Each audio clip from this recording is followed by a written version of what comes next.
여호수아 5장입니다. 그리고 13절부터 15절까지 제가 먼저 한번 읽겠습니다. 여호수아가 여리고에 가까이 이르렀을 때에 눈을 들어 본즉 한 사람이 칼을 빼어 손에 들고 마주 서 있는지라. 여호수아가 나아가서 그에게 묻되 너는 우리를 위하느냐 우리의 적들을 위하느냐 하니 그가 이르되 아니라 나는 여호와의 군대 대장으로 지금 왔느니라 하는지라. 여호수아가 얼굴을 땅에 대고 엎드려 절하고 그에게 이르되 내 주여 종에게 무슨 말씀을 하려 하시나이까. 여호와의 군대 대장이 여호수아에게 이르되 내 발에서 신을 벗으라. 내가 선 곳은 거룩하니라 하니 여호수아가 그대로 행하니라. 아멘. 말씀 되새기면서요 다 같이 합독하겠습니다. 시작. 여호수아가 이르렀을 때에 눈을 들어본즉 한 사람이 칼을 빼어 손에 들고 마주 서 있는지라. 여호수아가 나아가서 그에게 묻되 너는 우리를 위하느냐 우리의 적들을 위하느냐 하니 그가 이르되 아니라 나는 여호와의 군대 대장으로 지금 왔느니라 하는지라. 여호수아가 얼굴을 땅에 대고 엎드려 절하고 그에게 이르되 내 주여 종에게 무슨 말씀을 하려 하시나이까. 여호와의 군대 대장이 여호수아에게 이르되 내 발에서 신을 벗으라. 내가 선 곳은 거룩하니라 하니 여호수아가 그대로 행하니라. 아멘. 너의 주권을 벗어라. 너의 주권을 벗으라 라는 제목으로 하나님 말씀 증거하도록 하겠습니다. 오늘도 옆에 분들하고 축복하면서 인사할게요. 당신은 복의 사람입니다. 당신은 복의 사람입니다. 하이파이브. 아싸 잘 되고 있습니다. 아싸. 또 다른 분하고요. 아싸 기적이 일어납니다. 아싸 기적이 일어나. 또 다른 분하고 아싸 기적이 일어납니다. 예, 놀라운 기적이 일어나고 있습니다. 우린 잘 되고 있습니다. 여기 계신 모든 분들은 복의 사람임을 선포합니다. 예, 요즘 큐티를 보고 있을 때에 요즘 소선지서 특히 지금 이제 아모스서를 지금 우리가 보고 있지요. 우리를 향하신 하나님의 뜻은 절대 심판이나 재앙이 아니고 평안이고 소망이다. 계속적으로 희망을 말씀하시는 거죠. 그런데 이스라엘 백성들이 도무지 하나님의 말씀을 듣질 않아요. 그래서 결국에는 이제 심판을 당하게 되는데 어쨌든 예레미야서 29장 1절 11절 말씀에서도 여호와의 말씀이니라 너희를 향한 나의 생각을 내가 아나니 평안이요 재앙이 아니니라 너희에게 미래와 희망을 주는 것이니라. 아멘.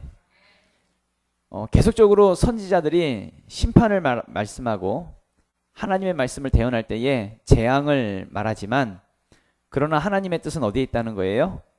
재앙이 아니라고. 하나님의 뜻은 평안이라고 희망이라고 그렇게 말씀하는 거죠. 그러니까 하나님께로 제발 돌아오라고 계속 돌아오라고 말씀을 하고 있습니다. 근데 이스라엘 백성들이 도무지 말을 듣질 않아요. 그러니까 하나님께로 돌아오라라고 하는 것은 이제 그만 네 뜻대로 그만 살라고 네 마음대로 살지 말라고 이제 좀 하나님의 뜻대로 살아보라고 그렇게 말하는 거지요. 아담이 하나님 앞에 죄가 되었던 것은 물론 선악과를 따먹은 불순종에 의해서 죄가 들어온 것이지만 더 큰 의미에서 아담이 하나님처럼 되겠다라고 하는 것, 선악과를 먹음을 통해서 하나님처럼 하나님같이 되겠다라고 하는 것, 이게 죄가 되었지요. 무슨 얘기예요? 내가 한번 살아보겠다고, 하나님을 떠나서 내 힘으로 해보겠다고, 난 할 수 있다고, 내가 한번 해보겠다고, 이게 죄가 되었다는 이야기입니다. 우리는 종종 하나님을 벗어나서 내 힘으로 한번 세상을 살아보려고 하지요. 내 인생을 내가 주관하면서 내 힘으로 열심히 살고 내가 애쓰면 그럴 때 하나님이 조금만 도와주시면 나는 성공할 수 있을 거라고 그렇게 우리는 착각하고 그렇게 기대하며 살아가고 있다는 얘기입니다. 그러니까 우리 인생의 주권, 이 주권은 나에게 있고 하나님은 그냥 조금만 도와주는 역할, 내 인생에 좀 도와주는 역할만 해주시면 된다 라고 생각하면서 산다는 이야기죠. 그러니까 안 되는 거예요. 그래서 우리의 인생이 힘든 거죠. 왜냐하면 내 힘으로 살아보려고 애쓰고만 있으니까. 여러분 우리는 하나님 앞에서 나 자신이 아무것도 아니고 내가 하나님 앞에서 아무것도 할 수 없다는 것, 이것부터 우리가 하나님 앞에 고백하고 인정할 수 있기를 부탁을 드립니다. 하나님이 세상을 창조하실 때에 창조하는 그 순서 속에서 사람을 맨 끝에 창조하셨죠. 맨 마지막에 창조한 것이 사람입니다. 그럼 왜 사람을 맨 끝에 창조하셨을까요? 물론 뭐 여러 가지 다른 이유도 있겠지만 사람은 하나님의 그 창조 사역 가운데에 사람이 하나님을 도울 수 있는 것이 아무것도 없기 때문이란 이야기입니다. 그래서 사람을 맨 끝에 창조하신 거죠. 하나님이 만약에 우리에게 일을 맡기신다고 한다면, 창조 사역 속에서 우리에게 어떤 일을 맡기신다고 한다면 우리가 무슨 일을 할 수 있겠습니까? 오히려 창조 사역을 망치기나 하지. 하나님, 내가 이것 도와드릴게요 막 하면서 우리가 나선다고 한다면, 내 의지를 가지고 한번 해보려고 한다고 한다면 하나님의 창조 사역을 방해나 하겠지요. 예를 하나 들을까요? 우리 시온이를 한번 예를 들겠습니다.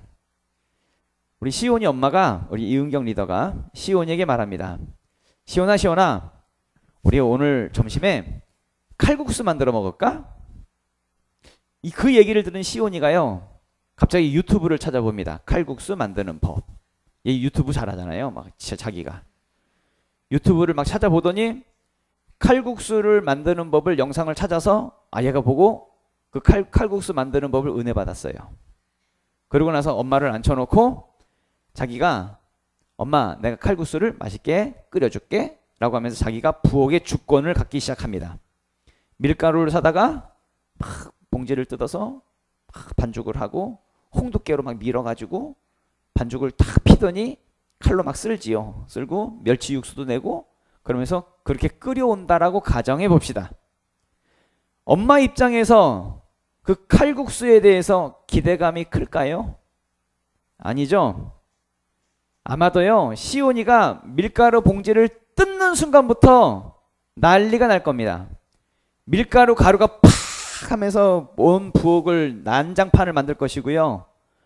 반죽한다고 하면서 물 붓고 막 여기저기 덕지덕지 묻혀놓을 것이고요. 또 반죽한 그 손으로 여기저기 만지면서 부엌을 엉망으로 만들어 놓을 겁니다.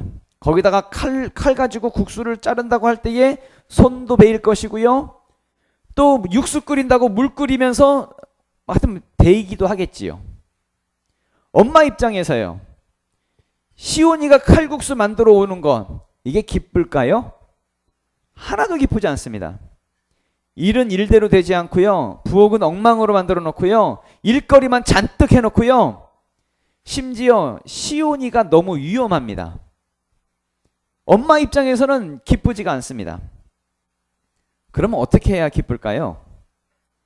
시온이가 이 부엌에 대한 모든 주권을 엄마에게 있다는 것을 인정을 하고 자기가 쥐고 있는 이 칼을 내려놓고 엄마에게 모든 음식을 다 맡기는 겁니다.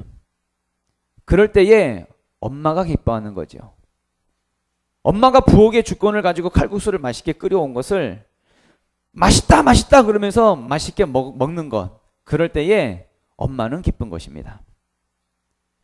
분명 시온이 엄마는 시온이에게 칼국수를 같이 만들어 먹자고 하면서 부엌으로 초청은 했습니다. 초청은 했지만 그 주권이 시온이에게 있다는 것은 아닙니다. 주권이 누구에게 있어야 돼요? 엄마에게 있어야 돼요. 마찬가지로 내 인생 가운데의 모든 주권이 나에게 있는 것이 아니라 하나님께 있다는 것을 인정하고 내 모든 삶을 하나님께 맡기고 살아야 한다는 이야기입니다. 믿음의 삶을 살아야 한다는 이야기입니다. 그럴 때에 우리의 삶을 하나님이 기뻐하시는 것이고 그 삶 가운데에 하나님께서 복으로 역사하신다는 이야기죠. 하나님은 어떤 결정을 하시든지 간에 절대 즉흥적으로 하신 경우가 없습니다. 충동적으로 결정하시지 않습니다. 우리 모든 인생과 모든 역사 가운데에 하나님은 모든 결정을 하실 때에는 가장 완벽한 타이밍에 가장 완전한 일을 이루시는 것을 우리가 볼 수 있지요. 대표적으로 예수님을 보면 알 수가 있습니다. 하나님은 이 땅에 예수님을 보내실 때에도 즉흥적으로 혹은 충동적으로 예수님을 보내신 것이 아니라는 거예요. 이것은 이제 예수님의 뭐 다른 말씀들도 있지만 예수님의 족보만 봐도 알 수가 있어요. 예수님의 족보가 나와 있는 성경이 이제 마태복음하고 누가복음에는 예수님의 족보가 나와 있는데, 마태복음 1장에 보면 예수님의 족보죠. 1장 1절부터 2절 말씀 보면은 아브라함과 다윗의 자손 예수 그리스도의 계보라. 아브라함이 이삭을 낳고 이삭이 야곱을 낳고 야곱은 유다와 그의 형제를 낳고, 그러면서 낳고 하다가 이제 마태복음 1장 24절부터 25절 예수님까지 오는 거죠. 요셉이 잠에서 깨어 일어나 주의 사자의 분부대로 행하여 그의 아내를 데려왔으나 아들을 낳기까지 동침하지 아니하였더니 나음의 이름을 예수라 하니라. 아멘. 마태복음에 나오는 족보의 시작이 누구부터 시작하냐면 아브라함부터 시작해요. 아브라함이 이삭을 낳고 이삭이 야곱을 낳고, 그리고 누구로 끝나요? 예수님으로 끝나요. 아브라함 때부터 예수님까지 족보가 이어진다라고 하는 것은 하나님께서 예수님을 이 땅에 보내시기로 작정하신, 그렇게 결정하시고 준비하신 것은 적어도 언제부터 시작하셨다는 거예요? 아브라함 때부터. 그런데 누가복음 3장에 보면 예수님의 족보가 나오는데 예수님부터 거슬러 올라가 가지고 누구까지 올라가냐면 아담까지 올라가요. 그렇다는 얘기는 하나님께서 예수님을 이 땅에 보내시기로 작정하셨다라고 하는 것은 어느 때부터 예수님을 보내시기로 작정하신 거예요? 아담 때부터. 아담 때부터 이미 계획하고 준비하셨다는 이야기죠. 그리고 하나님은 수천 년의 세월 동안 절대 조급하지 않으셨습니다. 우리를 구원하시기 위해서 철저하게 모든 계획을 준비하시고 가장 완벽한 타이밍에 가장 완벽한 상황 속에서 가장 완벽한 일을 이루어내셨다는 이야기죠. 그러니까 지금 당장 내 뜻대로 되어야 성공하는 것이 아니란 얘기입니다. 내 뜻대로 되어야만 잘 되는 것이라고 착각해서는 안 된다는 이야기입니다. 정말 하나님의 때를 믿는다고 한다면 조급해하지 말라는 것입니다. 하나님은 모든 역사를 꿰뚫고 계시는 분이시죠. 하나님은 알파와 오메가가 되십니다. 세상의 처음에도 계셨고 세상의 끝에도 계시는 분이 하나님이시죠. 모든 역사 처음에도 계셨고 끝에도 계시는 분, 모든 역사를 다 꿰뚫고 계신 분이 하나님이시라고요. 그렇다고 한다면 우리가 가장 좋을 때, 가장 최고의 타이밍, 우리에게 최고의 복이 되는 순간이 언제인지를 하나님은 가장 잘 알고 계시겠지요. 그 하나님이 나의 주가 되신다라고 하는 것, 그 하나님을 신뢰할 수 있기를 부탁을 드립니다. 여러분, 산모의 뱃속에 있는 아기가 10달이 채워야, 10달이 되어서 나와야 최고의 타이밍이죠. 뱃속의 아기가 세상을 빨리 보고 싶다고 너무 빨리 나와버리면 아기도 위험하고 산모도 위험합니다. 반대로 뱃속의 아기가 너무 늦게 나와도 위험하지요. 아기도 위험하고 산모도 위험하지요. 정말 신실하신 하나님이 나와 함께 하신다는 것을 믿는다고 한다면 조급해하지 말고 역사의 주관자 되시는, 모든 역사를 주관하시는 하나님의 그때를 기다리란 이야기입니다. 실수하지 않으시는 하나님께서 가장 최고의 방법으로 우리의 삶을 복되게 하신다는 이야기죠. 요셉의 삶이 그랬습니다. 요셉에게 최고의 타이밍은 언제였냐면 감옥 안에 있을 때였습니다. 아무런 희망도 보이지 않는 그 감옥 안에 있었지만 신실하신 하나님은 감옥에서 최고의 타이밍을 만들어내셨다는 이야기입니다. 최고의 순간을 요셉은 감옥에서 맞이했다는 이야기죠. 여러분, 감옥 안에 있다고 해서 절망이 아닙니다. 하나님은 요셉을 감옥에서 요셉의 총리의 자리에까지 높여주셨다는 이야기죠. 하나님은 아브라함을 부르실 때에 아브라함의 나이가 75세였습니다. 그리고 하나님은 아브라함에게 말씀하십니다. 아들을 주시겠다고. 밤하늘의 별과 같이 바닷가의 모래같이 너의 자손이 많을 거라고, 많은 자손을 주시겠다고 그렇게 말씀을 하시죠. 그런데 25년이 지났습니다. 25년이 지나도록 하나님은 아들을 주시지 않는 겁니다. 분명 아브라함 입장에서 아브라함 입장에 이해가 안 됐을 거예요. 왜 아들 안 주시지? 내 나이가 곧 100살이 다 돼가는데 하나님이 분명 아들을 주신다고 했는데 왜 아들을 안 주시지? 그런데 가장 정확한 때에, 가장 완벽한 타이밍에 하나님은 아브라함 나이 100살이 되었을 때에 아들 이삭을 주셨다는 이야기입니다. 한 사람 한 사람 그 모든 개인의 역사를 하나님은 다 주관하실 뿐만 아니라 모든 나라, 모든 민족의 역사까지도 하나님은 철저하게 하나님의 완벽하신 기준과 완벽하신 타이밍으로 하나님은 주관하고 계신다는 것을 반드시 믿을 수 있기를 부탁을 드립니다. 이스라엘의 첫 번째 왕이 있었죠. 사울 왕.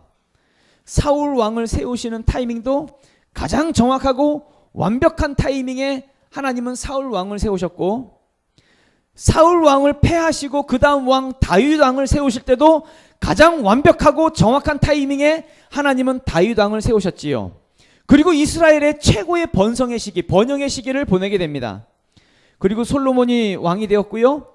솔로몬이 죽은 다음에는 이스라엘이 나라가 둘로 나누게 되죠. 북이스라엘과 남유다로. 하나님은 가장 최고의 타이밍에 가장 정확하고 완벽한 시기에 이스라엘 나라를 둘로 나누십니다. 둘로 나눴으니까 왜 우리에게 이런 고난을 주세요? 왜 잘못되었어요? 이게 아니라 하나님은 정확한 때에 정확한 타이밍에 둘로 나누시더라는 이야기죠. 그리고 북이스라엘은 아수르에 의해서 멸망을 당하고 남유다는 바벨론에 의해서 멸망을 당하게 되지요. 가장 완벽한 타이밍에 멸망을 당하게 되더란 이야기입니다. 무슨 말이에요? 이 땅의 모든 역사도 하나님이 주관자라는 이야기입니다. 그렇다는 것은 이 세상에 어떤 일도 우연히 일어나는 일이 없고 하나님의 목적에 따라 모든 일들이 일어나게 된다는 이야기죠. 반드시 여러분 기억하셔야 됩니다. 반드시 믿으셔야 됩니다. 역사의 주관자는 하나님이십니다. 모든 일은 하나님이 하신다는 이야기죠. 반드시 알아야 될 것, 그렇다는 것은 반드시 우리가 믿고 알아야 하는 것은 나의 어떤 요소가 하나님이 주관하시는 이 역사에 영향을 끼치지 못한다는 거예요. 하나님이 주관하시는 대로 이 역사를 이끌어 가시는 것이지, 다시 말하면 내가 아무리 똑똑하고 내가 아무리 뛰어나고 내가 아무리 날고 기어도 하나님의 역사에 내가 영향을 끼칠 수가 없다는 거예요. 하나님이 작정하시는 대로 역사를 이끌어 가시는 것이지, 그 뜻대로 움직이시는 것이지. 그런데 하나님은요, 정말 감사한 것은 하나님의 그 자신의 역사 속에 우리를 부르시고 초청하셨다는 이야기입니다. 우리의 무지함이나 우리의 연약함 따위가 하나님의 그 역사 가운데에 어떤 영향력도 끼칠 수 없음에도 불구하고 하나님은 그 위대한 일을, 자신의 위대한 일을 이루시는 그 속에 연약한 우리를 부르시고 우리를 초청하셨다는 이야기죠. 그리고 하나님이 나를 부르신 것이 맞다고 한다면 기꺼이 그 하나님의 역사 가운데에 쓰임받는 삶이 될 수 있기를 부탁을 드립니다. 기꺼이 하나님을 향해서 드리는 삶이 될 수 있기를 부탁을 드립니다. 어떤 사람은 이렇게 생각할지 모르겠습니다. 내가 너무 못났는데, 내가 너무 못 배웠는데, 나는 돈이 없는데, 난 건강하지가 않은데, 난 나이가 너무 많은데, 나는 못생겼는데, 나는 너무 형편없는 사람인데, 세상적으로 봤을 때 나는 아무것도 가진 게 없는데. 여러분, 절대 그런 말 하지 마십시오. 다시 말씀드립니다만 하나님은 나의 어떤 것도 필요하시지 않습니다. 나의 어떤 것도 전혀 상관이 없으신 분이십니다. 내가 어떤 것도 하나님에게 영향력을 끼칠 수가 없다라는 것이지요. 하나님은 나에 의해서 영향을 받으시는 분이 아니라 하나님의 일, 하나님의 그 놀랍고 위대한 그 일 가운데에 나를 초청하신 겁니다. 나의 조건에 의해서 하나님의 결정이 달라지는 것이 아니란 이야기죠. 나와 상관없이 하나님의 일은 이루어질 텐데 그 일을 이루시는 그 자리에 하나님은 나를 초청하셨다는 이야기입니다. 생각해 보십시오. 하나님이 이 땅의 역사를 이루어 가실 때에 그 역사 가운데에 나의 무엇이 필요하시겠습니까? 하나님이. 내가 하나님의 무엇을 바꿀 수가 있겠습니까? 내가 하나님의 무엇을 내가 결정할 수가 있겠습니까? 시온이 엄마가 칼국수를 만들 때 시온이가 무슨 도움이 되겠습니까? 부엌을 엉망으로 만들어 놓기나 하지.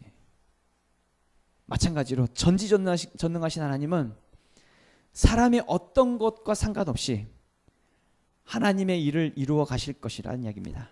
그 놀랍고 그 위대한 일 가운데에 나를 초청하신 거예요. 나를.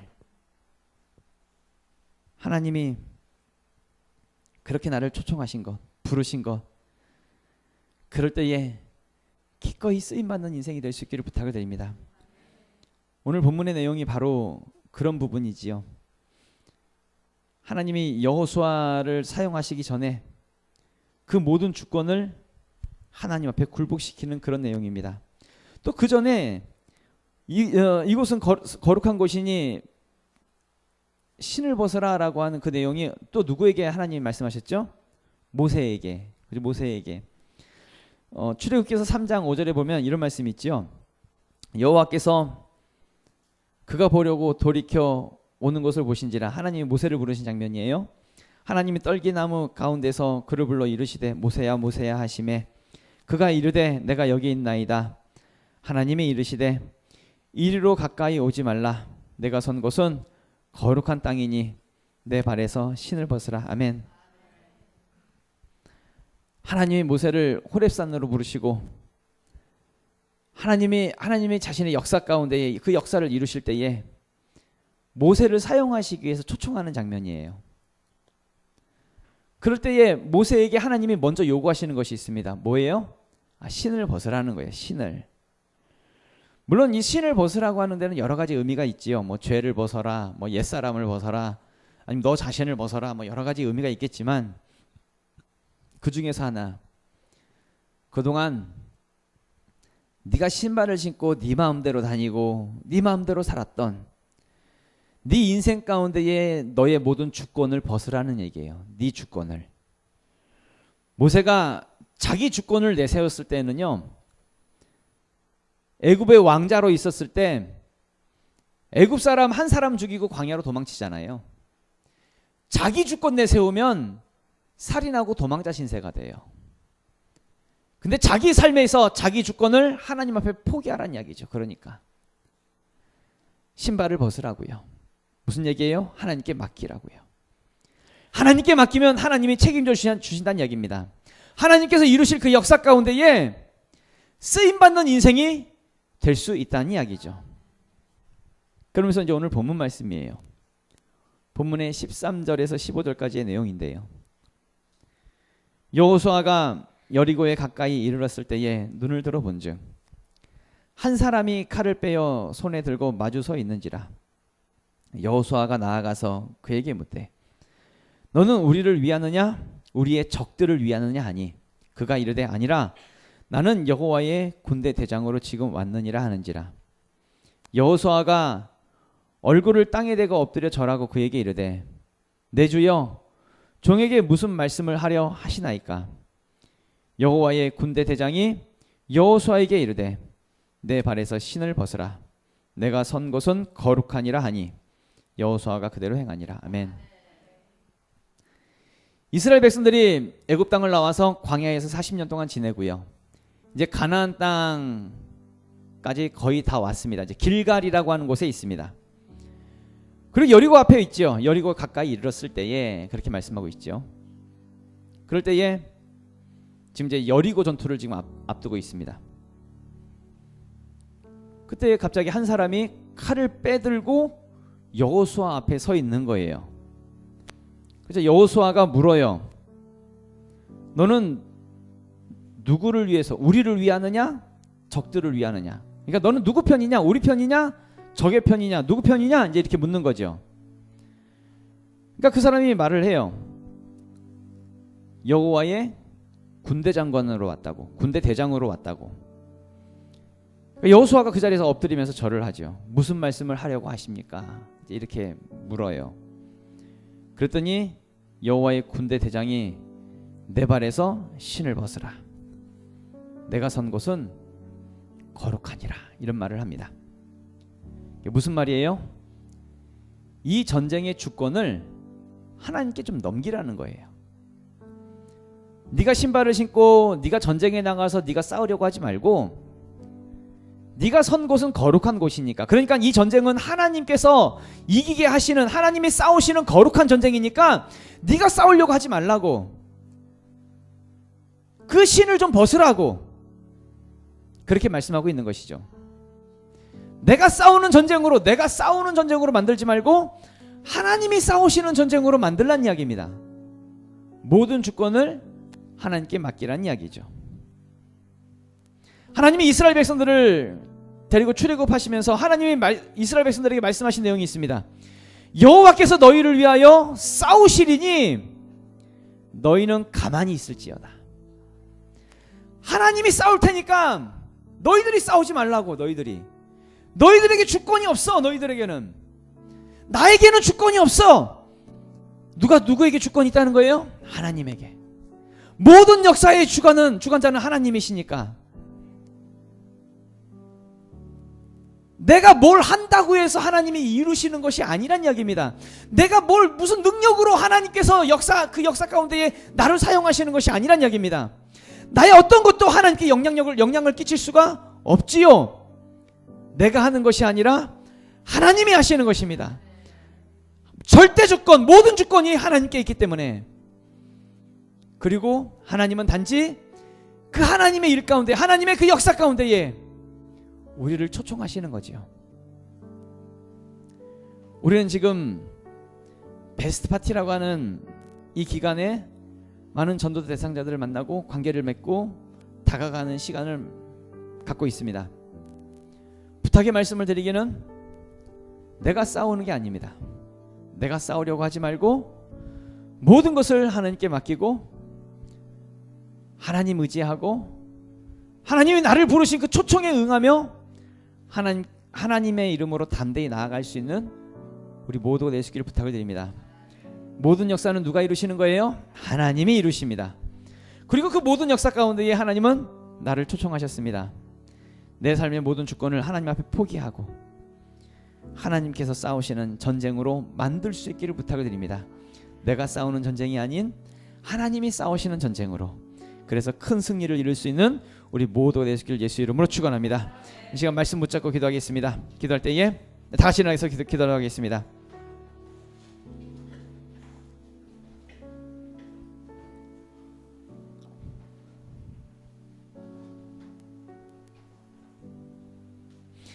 기도할 때에